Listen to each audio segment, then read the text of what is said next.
Joining us now to discuss the issue of police reform is Mica Soellner, a breaking news reporter for the Washington Examiner.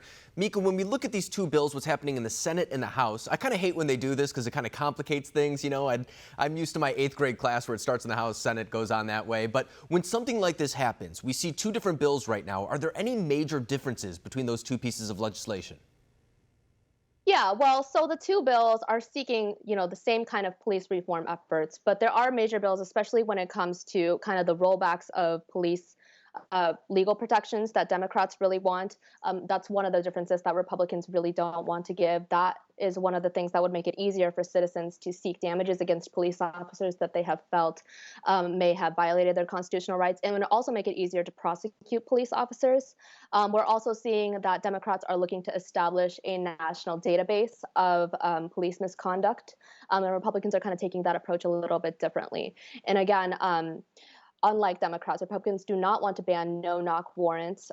That's a Democratic push, but both parties are looking at some form of a ban on chokeholds used by police. And it is a little bit of a rare thing where we see the two chambers, of course, one controlled by Democrats, one controlled by Republicans, working in furtherance of the same goal. I mean, it's actually kind of a bright spots that I haven't seen for a little bit. I mean, we saw coronavirus packages, them kind of debating those, but even then, there was politics that were entering to some degree. I remember one of the bills was stalled for a little bit because Democrats were trying to throw in some other measures. That's something that Republicans are worried about once again now. But when we look at this bill, too, we do see that the two sides are at least talking, coming together.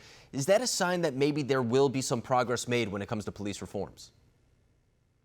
Yes, I think so, especially with the mounting public pressure that we're seeing with the ongoing unrest still present from the death of George Floyd last month in Minneapolis. I think that incident being caught on video and being so public really captured the nation to really put forth an effort, which has kind of failed in the past. And when it came to police reform efforts in cases that maybe weren't, as universally seen as, really bad policing in that instance.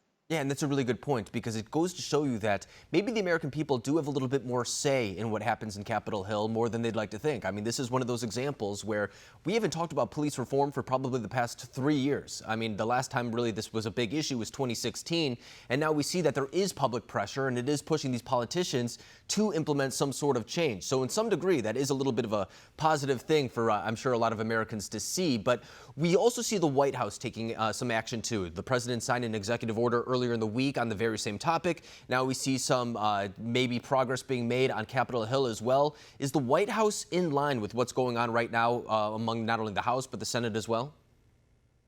I think there definitely is a push to get something done within the next couple of weeks, especially as people have seen, rapid changes kind of come in municipalities and local and state governments across the nation. I think people are really eager to see something happen at the federal government level.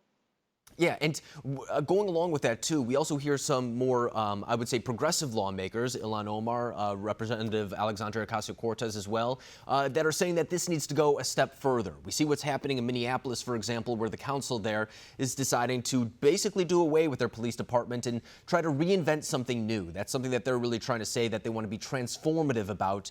Do you think that the calls to defund the police, and it differs depending on who you ask what that means, do you think that's something that we'll see more of, not only over the next coming weeks when there's legislation on the table, but also going into the election as well? I think we'll definitely see more of that. But, as we can see in some of the more radical idea of completely abolishing a police department in favor of perhaps a new system, isn't going to favor with perhaps more moderate Democrats. We have seen, top Democrats also speak out on calls to defund the police. I think what most people are really looking for is kind of reimagining how policing is going to look in the future, especially when it comes to racial equity. Yeah, I think you're right. And what about Joe Biden? Do you think that as far as he goes, he has said that he does not want to defund the police right now, but he's also on the hunt for a VP. Do you think that the VP will have a more progressive type of vision when it comes to this, or do you think that they'll most likely fall in line with what he's campaigning on?